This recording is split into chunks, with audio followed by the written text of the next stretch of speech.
എനിക്ക് തോന്നിയ ഒരു കാര്യം ഈ ഒരു സാഹിത്യകാരന്മാർ ഇപ്പോൾ ഇന്ദുമേനോൻ്റെയൊക്കെ വിമർശനം കടന്നുപോയി എന്നുള്ള കാര്യത്തിൽ സംശയമില്ല. പക്ഷേ ഒരു പ്രശ്നം അതിന് ഒപ്പം തന്നെ സോഷ്യൽ മീഡിയയിൽ ഇത് വായിച്ചവരാണോ അല്ലാത്തവരാണോ എന്നറിയില്ല, ഒരു രക്ഷയുമില്ലാത്ത പരിഹാസവുമായിട്ട് രംഗത്തേക്ക് വന്നു. അതാണ് ഒട്ടും സുഖകരമല്ലാതെ എനിക്ക് തോന്നിയ ഒരു കാര്യം. ആത്യന്തികമായി ഇത് സോഷ്യൽ മീഡിയയിൽ ഒരു ഇവൻ്റ് ആയിരുന്നു. എനിക്ക് നോവലിനെ അത് ആ നിലയ്ക്കാണ് കാണാൻ താല്പര്യം. ഏറ്റവും ചെറിയ ചെറുപ്പക്കാരും ഈ നോവൽ ഇങ്ങനെ ട്രെയിനിലൊക്കെ ഇരുന്ന് വായിക്കുന്നതിൻ്റെ റീൽസൊക്കെ എടുത്ത് വല്ലാതെ പങ്കുവച്ചു. മാത്രമല്ല, ജനപ്രിയ സിനിമയ്ക്ക് ദേശീയ അവാർഡ് ആകാമെങ്കിൽ ജനപ്രിയ നോവലിനും ആകാമെന്നാണ് എൻ്റെ അഭിപ്രായം. ഭാഷ ഉണ്ടായത് തന്നെ ഒരർത്ഥത്തിൽ പൾപ്പ് ഫിക്ഷൻ പറയാനാണെന്ന് യുവാൽ നോവ ഹരാരിയെ പോലുള്ള നരവംശ ചരിത്ര ചിന്തകർ നിരീക്ഷിച്ചിട്ടുണ്ട്. മനുഷ്യകുലം സാഹിത്യം കണ്ടെത്തിയ കാലം മുതലേ ക്ലാസിക് കാവ്യങ്ങളും പൾപ്പ് ഫിക്ഷനും എല്ലാം ഉണ്ടായിട്ടുണ്ട്. ജനപ്രിയ എഴുത്തുകളായി ഒരു കാലഘട്ടത്തിൽ ഗണിച്ചിരുന്ന കൃതികൾ കാലാന്തരെ ക്ലാസിക്കുകളായി ഉയരുന്നതിനും നമ്മുടെ മലയാളം അടക്കം സാക്ഷിയായിട്ടുണ്ട്.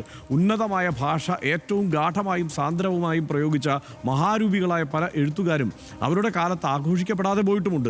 എന്നിരുന്നാലും ജനകീയത സാഹിത്യത്തിന് ഒരലങ്കാരം തന്നെയാണ് എന്ന് RDX ഉറച്ചു വിശ്വസിക്കുന്നു. ജനപ്രിയ എഴുത്തുകൾക്ക് കിട്ടുന്ന വലിയ പുരസ്കാരം അതിന് കിട്ടുന്ന ജനകീയതയും വിറ്റുവരവും തന്നെയാണെന്ന് RDX കരുതുകയും ചെയ്യുന്നു.